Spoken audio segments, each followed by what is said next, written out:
sure you guys have the same story as me, or at least some of you. Before the end of the month, towards the end, you're already calculating how you're going to spend your money. You have, okay, you put like 20k inside, one investment somewhere. You put another 20,000 in, S&P 500. You invest some, buy some land somewhere. Do this, do that. And when the money comes, you're already spending it before you even have any time to think of all those things. You're just making plans, and then when it actually happens, you're not able to be accountable with your money. I'm going to give you 5 tips on how exactly you can have financial freedom in your 20s.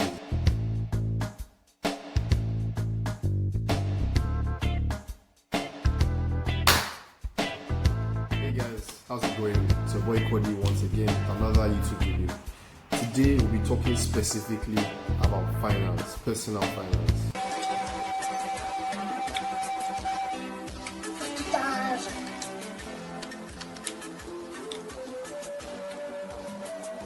Ross. Dropdown. 50,000 euros. This is not what the man took. It can't be possible. How?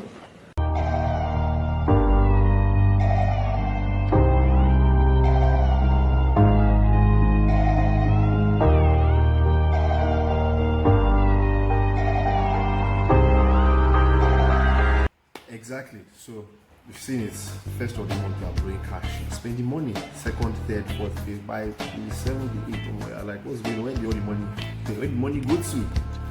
So without further ado, let me get to the 5 points and let's just wrap it up. The first tip, very, very important, is to treat your money like a CFO treats his company's money. The CFO's primary goal, in fact, the primary goal of any company is to maximize profits while minimizing cost. Now, this is obviously going to be your own personal income. You have to maximize it as much as you can.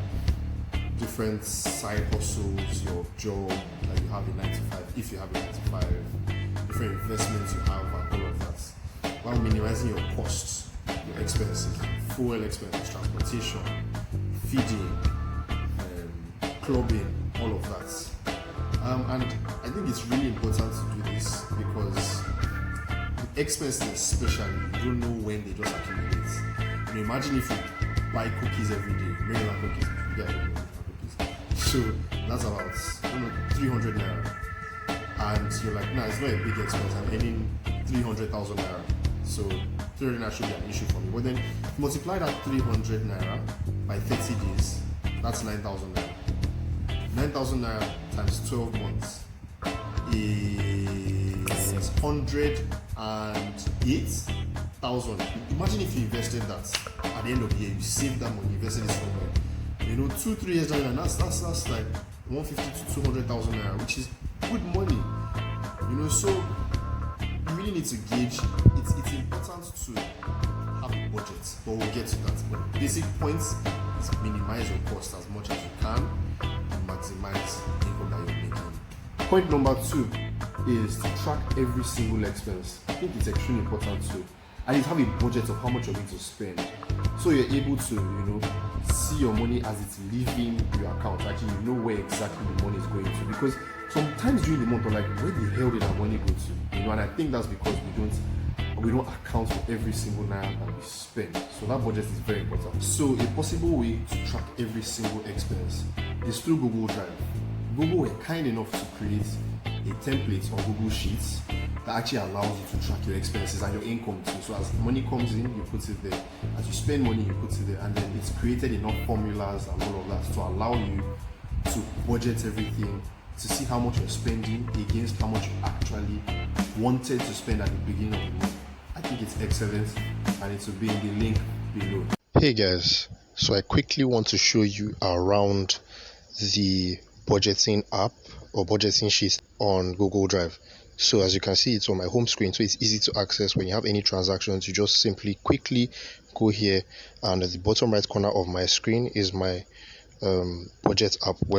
This is a mock, it's a template. This is not necessarily my account. Take note to know how much I have, don't be deceived. Anyway, this page with these sheets in the workbook, is the summary page. You don't really impute anything on this page on a daily basis. That is for the transactions page. This just shows you an overview of how exactly your expenses and income looks. So if you look at the top right corner, there's the starting balance, right? You can change this number, and once you change this number, let me show you guys. Once you change this number, immediately this starting balance here changes. I don't know if you saw that, but yeah, you have to play with it yourself though. So yeah, it shows you the increase in your savings. So it compares your starting balance with your ending balance for the month. It also looks at the amount that you saved. So yeah, and then more importantly, it looks at your expenses and your income. Expenses here is basically any money that has gone out of your accounts, any money you have parted with, even your investments. Yes, because technically that money is not coming to you immediately. You have let that money go, and the business could fail or the investment could fail. Who knows? The bank could collapse. I mean, that's under very, very extreme circumstances. But yeah, now you have income.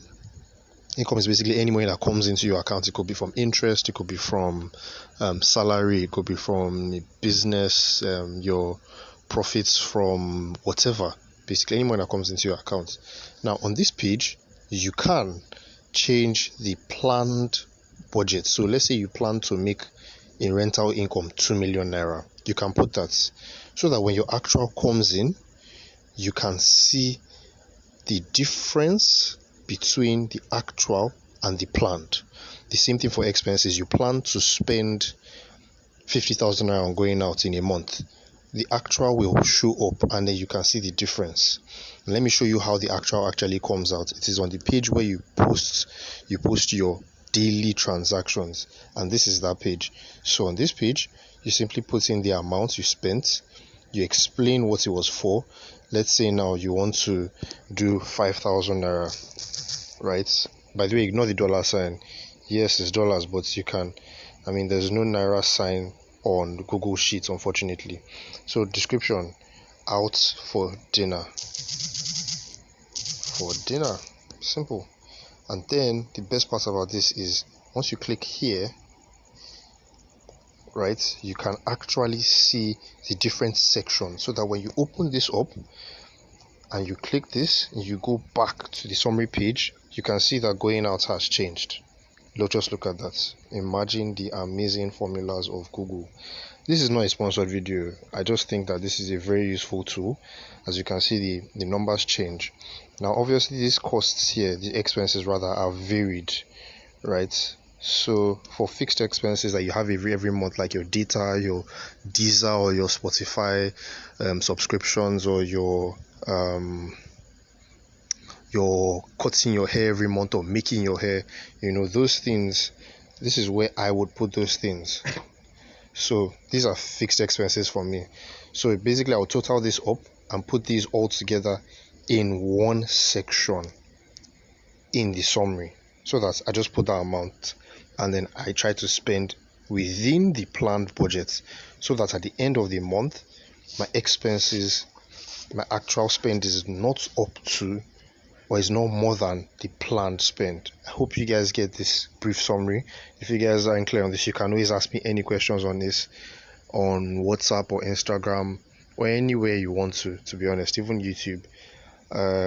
If you also want to check other YouTubers, they have a few videos on this, so I hope this helps. Point number 3, try to invest more than you save. I can't overemphasize this, and this is because of the time value of money. Say it with me: time value of money. You got that right. Now, this concept basically means that if I have 100 naira today, or no, if I'm being owed 100 naira today, it's much better to get it now than 5 months from now. Because if I get it now, I can invest on it, and there's interest that will be accrued on that 100 naira that I have. As opposed to getting it 5 months later, I've lost 5 months of interest on that money. So this same principle you want to apply to when you have money with you. You rather invest that money and save it in the bank, because aside the potential that money has to grow over months, you also have inflation.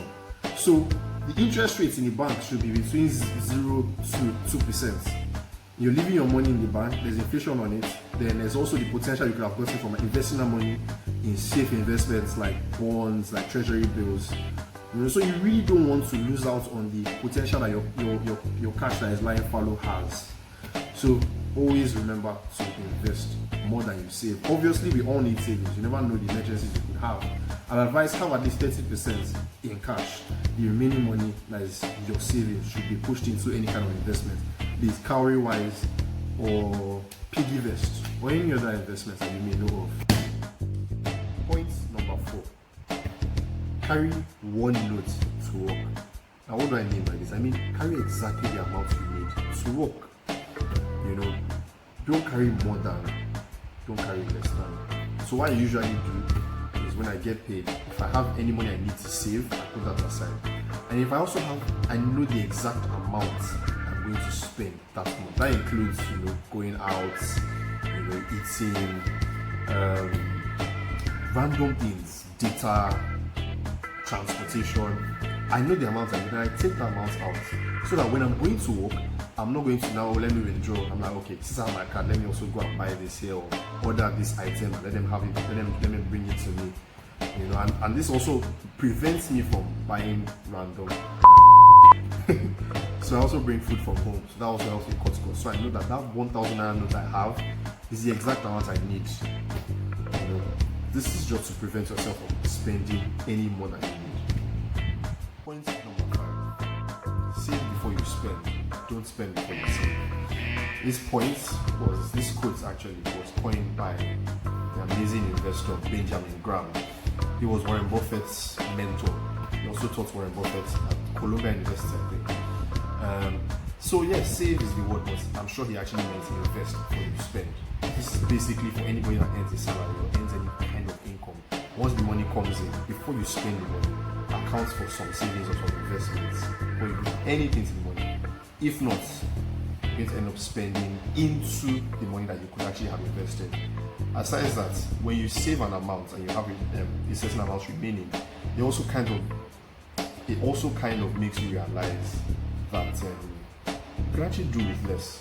You actually don't need to spend all the money you have in your account. That's basically it from me today. I really hope you guys like this video. If you want more videos like this, don't forget to comment, like, share, and subscribe. People are not subscribed to my videos. It's not good. I need that. Thank you, and see you next time.